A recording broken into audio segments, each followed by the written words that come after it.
Now, in 2017, couples are leaving it later and later to try and conceive, and with 1 in 6 couples experiencing fertility problems, it's a worry for many.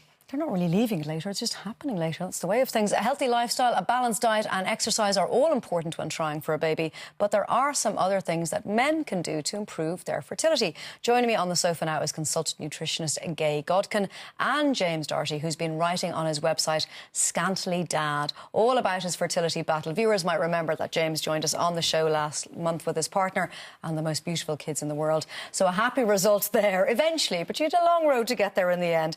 Good morning, James. And good morning, Gay. Both very welcome back. Gay, I was just saying to you, there's a piece in the papers this morning, it's in all of the news, and it's in relation to male fertility, and saying, just like women, when men get older, over 40, their fertility is affected very negatively. And the focus has always been on women. It's always been about egg health and on how your womb is and your ability to carry a child. But now we're realising, obviously, it takes two to tango, that men's fertility is just as important in the equation. Well, look, the statistics are not great when it comes to men. It's 35% of all fertility issues is down to the boys now, and unfortunately it's increasing. The good news around that is that it is purely diet and lifestyle. And really? Absolutely. Wow. Well, look, there's never going to be a pill to improve sperm. It's not possible. There is no medication out there. So the only way that you can actually deal with this is look at what's happening in the diet and what's happening in the lifestyle. And can you make a radical difference? Absolutely. Yeah. Yeah, absolutely. I mean, I've seen people for fertility nutrition. I've seen guys who've come, you know, poor mobility, low motility and DNA fragmentation.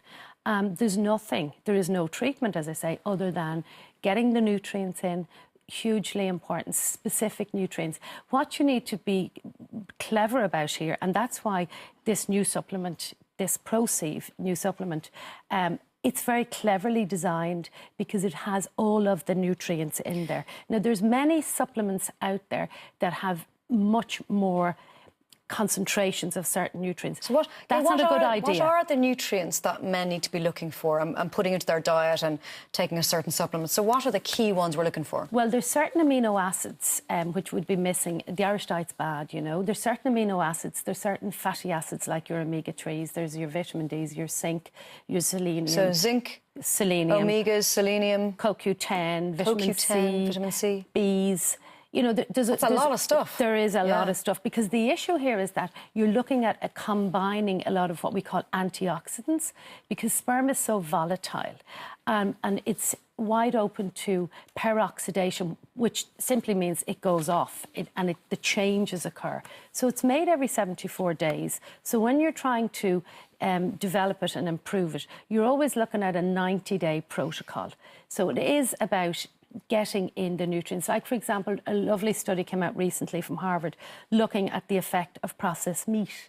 So processed meat is detrimental to sperm health. Wow. So therefore you need to get the right fatty acids in there. It's not great for all health in general. Too much of it, yeah. It's interesting. Yeah.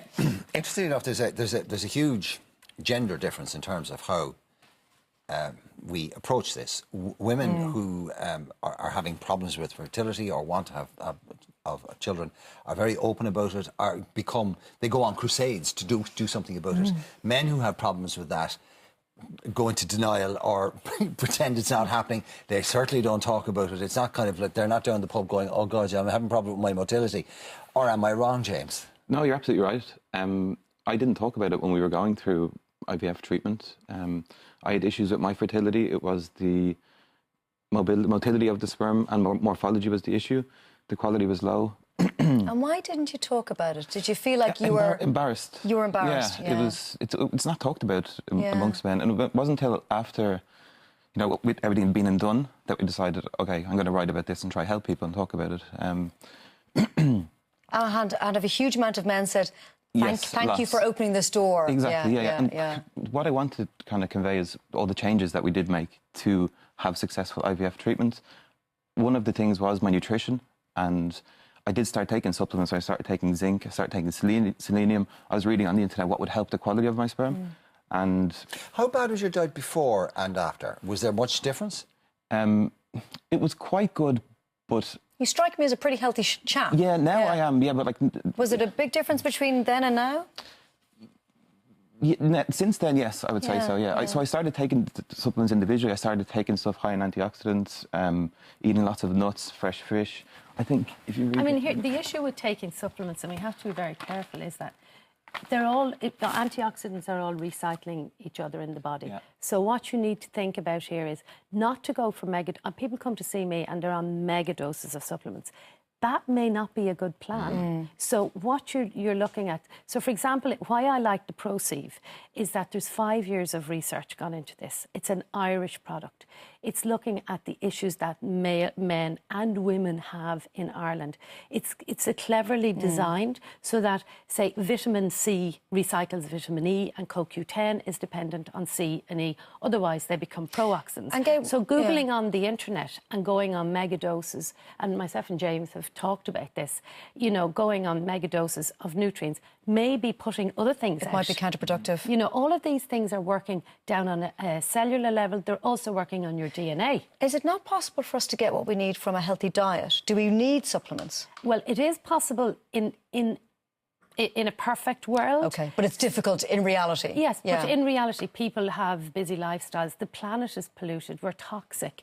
The seas are polluted. The air is polluted. We're careless as well, aren't we? Yes, we're reckless, we kind of take a lot of this stuff for granted. And this starts in teenage years. This is the young fellas going out on the lash and drinking loads of beer and whatever.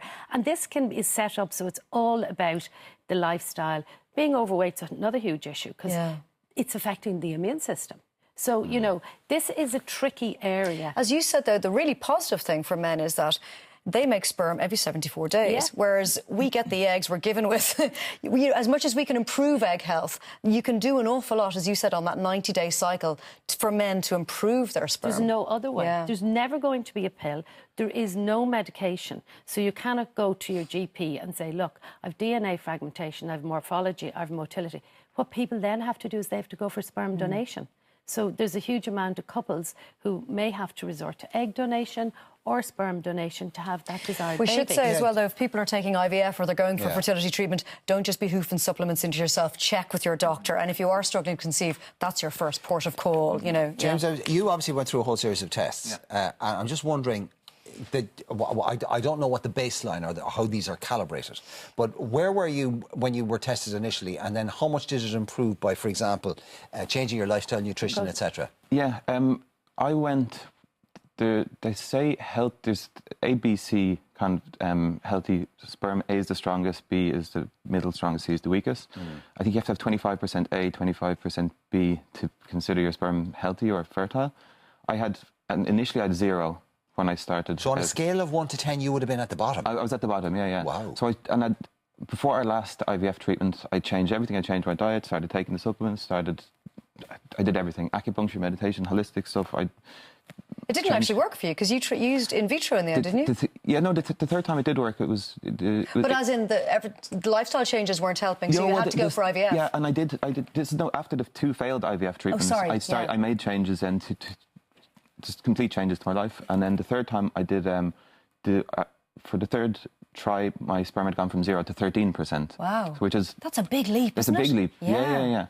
So, like, that's why I'm trying to promote for people to get themselves in the right shape, get healthy, take supplements. That's a huge increase from 0 to 13%. So that shows you really can make a difference with your lifestyle, with your nutrition, with your supplements. Yeah, and now we have twins, as you've seen, they were on here before, 2 beautiful little twins. So, like, it's... There they are. They're absolutely divine. Slightly bigger than that now. They are, yeah. But, OK, well, listen, we're going to have to leave it at that. But it just goes to show you, people think that you have to spend thousands on this very is big complex... business, and it's very, very... And if you're going to go to a fertility clinic and you're going to... They're going to tell you to do something like this anyway, Gay, aren't they? Well, this is an emerging area, and I mean, I've worked out with Sims, and I know, it's an emerging area. Unfortunately, which means some people will take advantage. So be careful. Qualified in nutrition. So this is an area that we need to bed down more, and the studies are coming out, and it's better. But I would just caution people on taking single supplements on their own in megadose. Like, this is perfect if you are trying to conceive. You need to take it probably 3 to 6 months beforehand.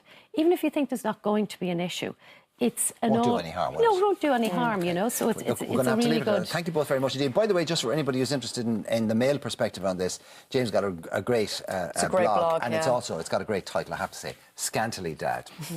Kind of sums up our place in the scheme of things. Exactly, Really, yeah. doesn't it? We also have a Proceive blog, which I'm Okay. writing up the nutrition and the nutrients. And OK, guys, thanks so much.